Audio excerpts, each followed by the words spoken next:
Welcome back. You're watching DMV Dash Trader. We talk about this economy while delivering DoorDash orders in the DMV region and observing market activities for ourselves. Oh boy. Do I have some interesting topics for you today? There are talks of stocks making a comeback today, and everyone is going off on the mainstream because as at the time of this recording, which is before the market open, the markets, the futures markets are looking up, right? And they're all excited. Everyone is screaming. They're just talking about, I've taken some screenshots. I'll put it up here right now of how some of the stocks are doing right now. They're all up. Banks have recovered. That's what everybody is saying. That's what they want you to know, right? But what I find very interesting is the fact that they make so much noise about these pullbacks or bounce backs, but no one is ever going to talk about. Look at the drop. Look at it on your screen right now. Look at that drop. How about all of that? Is anyone going to mention anything about that? Oh no, don't bother about that. Just know that, the markets are looking up. The markets are looking up. Oil has been coming down because recession fears have faded. That's how they like to say this. So let me ask you, have your recession fears faded? Do you have more money in your pocket? Have food prices come down where you live? Please let me know, because I'll move over there right now. Oh yeah, how could I forget before I continue on the banks? There was some news over the weekend. Guess what? Let me put it on the screen right there. So the WHO tells you that, hey, you now can go see Nana and Abuela again. You're fine. If anyone needs some bureaucrats out in Europe or DC, tell you when you can visit your grandmother again. Well, this is not a political channel, so I would refrain from what my thoughts are right now. And let's just focus on what's right here before us. As I was saying, no one is talking about the drop in the stocks of these banks. They're just talking about the fact that in the pre-market, there's a pre-market rally. Let's put it like that, right? Before the opening bell, and they are making it sound like everything is well and good. At the same time, there is something else that no one is mentioning, and I find that pretty concerning. Bitcoin and Binance. Right now, Binance has paused withdrawals at least twice. They claim, according to them, that's what the media is saying. Now put it up on the screen. They claim that it's because of what's it called? The phrase they use. Yeah, that's it. That there's some kind of I need to remember that phrase, because you need to understand how those people lie to us. They don't use words that you can just understand the BS for what it is. They frame it in a certain way because that way it can get you to be a bit confused while they propagandize you. So they come up with crazy terms like they don't call it bankruptcies. They say bank challenges, or that's some silly words, failures. Before they call it a failure, they say they're looking for alternative routes. What in the world does that mean? So right now is the same thing with the Binance story, and I find it really, really concerning because if you have been trading those markets for a while, then you would have realized that we have some synchronicities. Every time that every time Bitcoin is down, there is a high tendency that the Dow goes down. There's just that kind of marriage. I'm not giving any financial advice. Please do not take my word for it. Do your own research. But I have found that every time Bitcoin has a major pullback or decides to kind of just have a rally, the same energy plays out in the Dow. So all this talk of the markets raving before the opening bell, I think could be premature.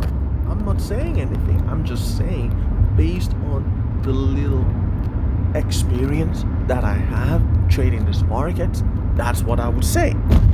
And so, when you pay attention to that, I think is also very concerning.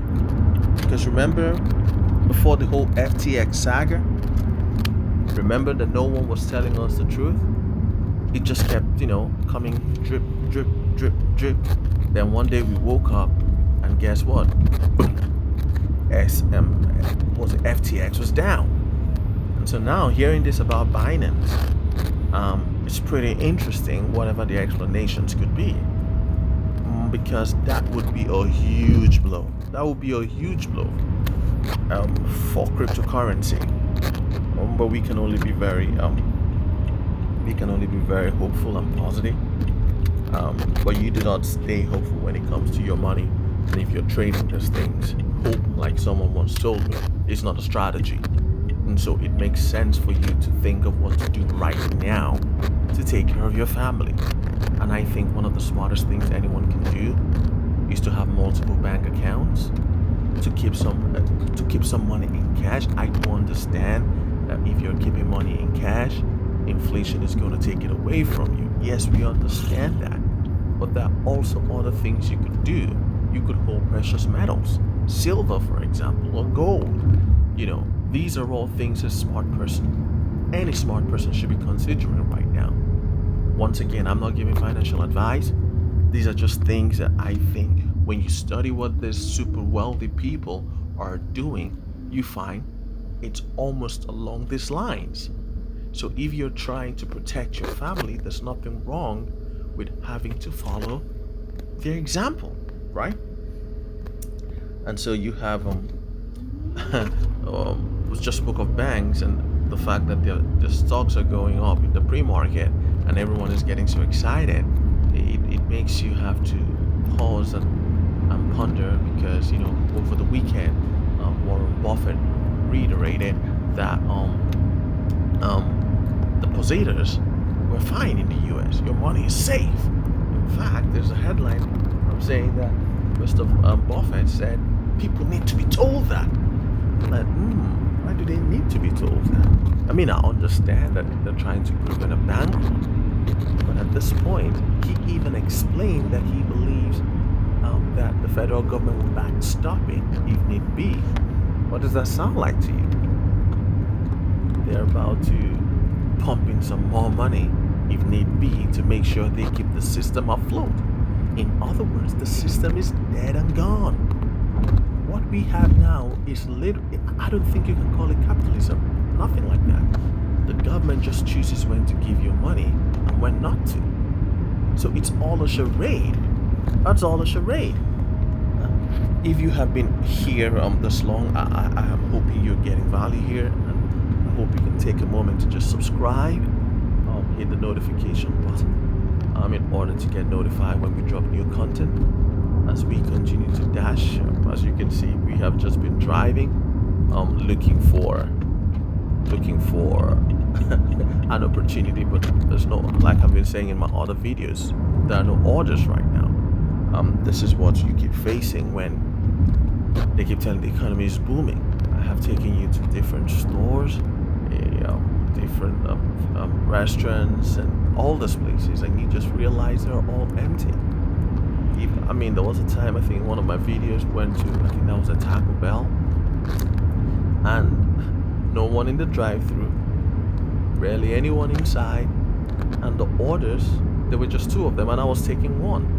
And so you find that all the lies the government keep trying to tell us, that how the economy is okay, or like how they told us last week that jobs in April came up to about 253,000 new jobs created in April.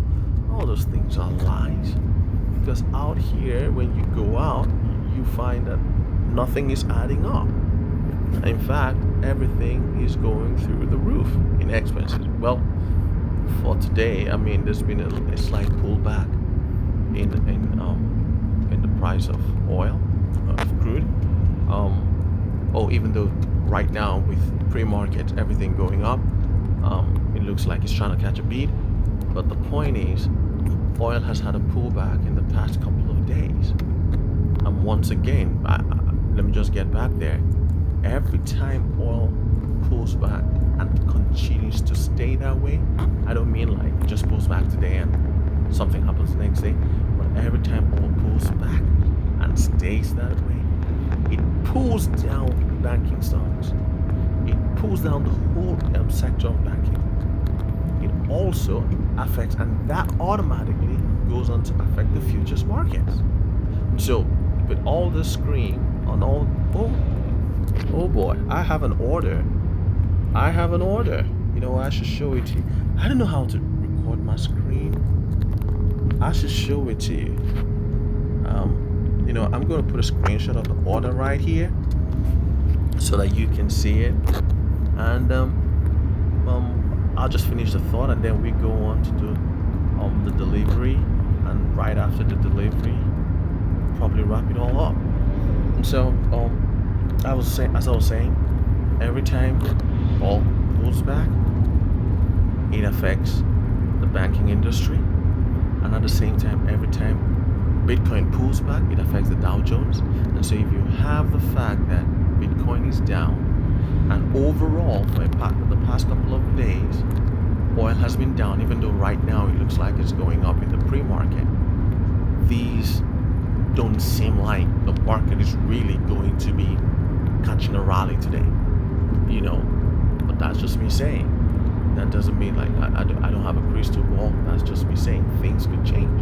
The market changes every single time. I mean, when market players do what they have to do, so you just keep looking at it. All right, guys, let's head on to this delivery, and I'll see you over there.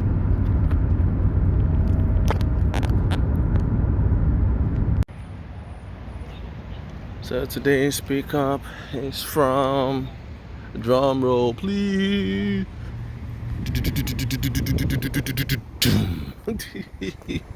Dunkin' Donuts. Dunkin' Donuts. Dunkin' Donuts. Let's see how it is.